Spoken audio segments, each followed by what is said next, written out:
O que você sabe sobre fungos? Você sabe se eles são animais ou plantas? Será que eles têm o poder de controlar a nossa mente e talvez nos transformar em zumbis? A professora Maria Alice, do Laboratório de Micologia do Departamento de Botânica do Centro de Ciências Biológicas da Universidade Federal de Santa Catarina, vai nos ajudar a entender esse importante assunto.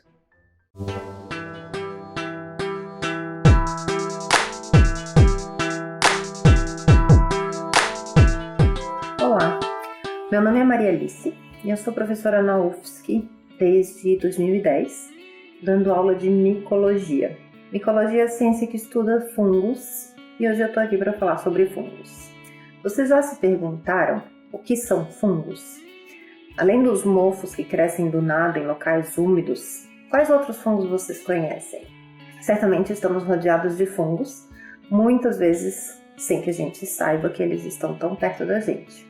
E apesar de por muito tempo os fungos terem sido estudados e classificados dentro do reino plante, eles não são plantas. Aliás, eles estão muito mais próximos dos animais e se encontram dentro de um reino próprio, chamado reino fungi.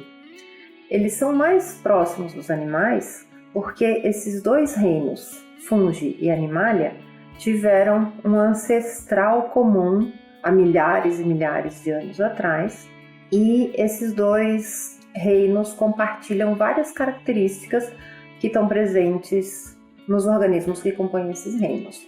Por exemplo, tanto os fungos quanto os animais têm um componente na célula que se chama glicogênio, que é como se fosse um alimento da célula. Assim como os animais, uma outra característica em comum é que alguns fungos têm células reprodutivas ou células de dispersão que possuem flagelos, assim como os espermatozoides dos animais.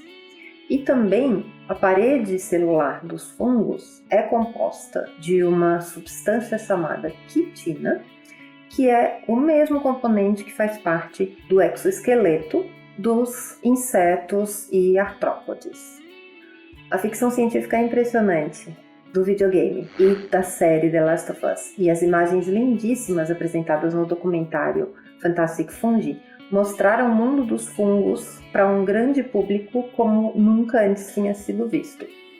E embora a ficção, no caso da série, seja aterrorizante, os fungos são organismos encantadores, sem os quais a vida não existiria do jeito que a gente conhece e do jeito que ela é hoje.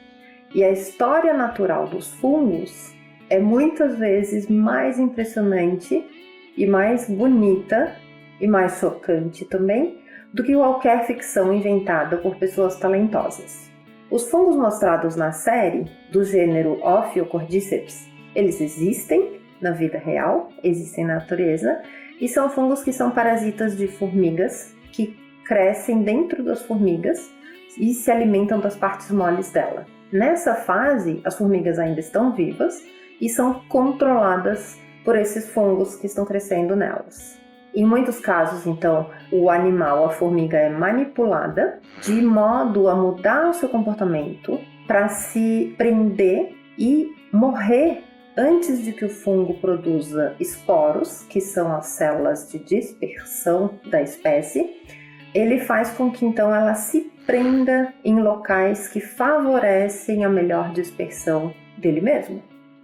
Felizmente, como nós não somos formigas, essa ficção está muito longe de se tornar realidade. E vocês querem saber quais são outros fungos que estão no nosso dia a dia, que estão ao nosso redor praticamente todos os dias? Eu já citei os mofos. Os mofos são a fase assexual dos fungos, que se reproduz por milhares e milhares de esporos de uma forma rápida e muito bem sucedida, o que torna muito difícil de controlar e eliminar esses organismos. Todo mundo já deve ter visto e comido, talvez, cogumelos. Muitos cogumelos são comestíveis e a gente encontra vários deles nas feiras e nos mercados. Principalmente os mais consumidos e mais produzidos no Brasil são o shiitake, o shimeji e o cogumelo de Paris, ou champignon. Além disso, existem vários outros cogumelos e outros tipos de fungo de formas bizarras, de cores muito atrativas e chamativas, e esses fungos influenciam e inspiram pessoas de todas as artes, desde a literatura, como é o caso de Alice no País das Maravilhas, e obras arquitetônicas, como as obras de Gaudí em Barcelona. Os cogumelos mágicos ou alucinógenos também inspiram de uma outra forma, porque quando consumidos eles têm o poder de alterar o estado neurológico das pessoas que o ingerem. Apesar de serem muito usados para fins recreacionais, esses fungos estão sendo bastante estudados para o tratamento de depressão e de ansiedade. A falta de acompanhamento, no entanto, pode ser um problema e pode causar consequências não muito agradáveis, justamente por causa do potencial alto de influência que esses fungos têm no sistema neurológico.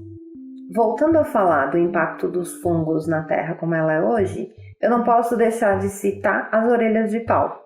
Orelhas de pau são fungos que crescem na madeira e são responsáveis pela eliminação dos troncos de restos de árvores que morrem, e eles são organismos que são capazes de decompor a lignina. A lignina é a parte mais dura da madeira e que é muito difícil de ser decomposta. As orelhas de pau, então, decompõem essa lignina, que é a parte mais dura da madeira, e se não fossem esses fungos, as florestas seriam cobertas de troncos acumulados semidecompostos no solo. Outro grupo de fungo importante na formação da Terra como ela é hoje é o que a gente chama de micorriza. As micorrizas são fungos que estão associados às raízes das plantas e cerca de 90% das plantas atuais têm fungos em suas raízes. Essa associação se deu início no Devoniano há muito tempo atrás, lá quando as plantas começaram a sair do ambiente aquático para conquistar o ambiente terrestre. Esses fungos se associaram a essas plantas lá atrás, se associaram às raízes dela e auxiliaram o estabelecimento dessas plantas na Terra, que era um ambiente muito diferente de onde elas estavam antes. Essa associação é tão antiga que a maioria das plantas ainda tem fungos associados às suas raízes. E um outro impacto importante também dos fungos nas nossas vidas são chocolate, o pão, a cerveja, o vinho e outras bebidas fermentadas, queijos e embutidos. Todas essas delícias dependem dos fungos para terem o sabor que são, e nenhuma delas existiria se não fossem os fungos. Algumas pessoas já me perguntaram se eu acho que The Last of Us pode influenciar negativamente a impressão que as pessoas têm dos fungos, por acharem que eles podem realmente atacar as pessoas e ficar com medo de fungos. Eu tenho achado incrível o impacto dessa série e do documentário nas pessoas e na curiosidade das pessoas, porque a micologia ainda precisa ser muito reconhecida e muito estudada, e eu acho fascinante que as pessoas estejam perguntando mais e estando mais curiosas com relação aos fungos. Os fungos, afinal, ainda estão na fase de falem mal, mas falem de mim. Por outro lado, vocês já imaginaram quantas vezes já estiveram sob a influência de fungos? Não necessariamente do fungo alucinógeno, mas imaginem quando vocês comem um chocolate gostoso ou um pão que deixa aquele sabor de quero mais. Ou também quando a gente ingere bebidas fermentadas que alteram nosso estado e nos deixam mais alegres ou animados. Espero que vocês tenham gostado e que surjam outras perguntas sobre fungos. Depois de aprender tanto sobre fungos, não esqueça de compartilhar essas informações científicas com todos os seus amigos. Apoie sempre as mulheres na ciência.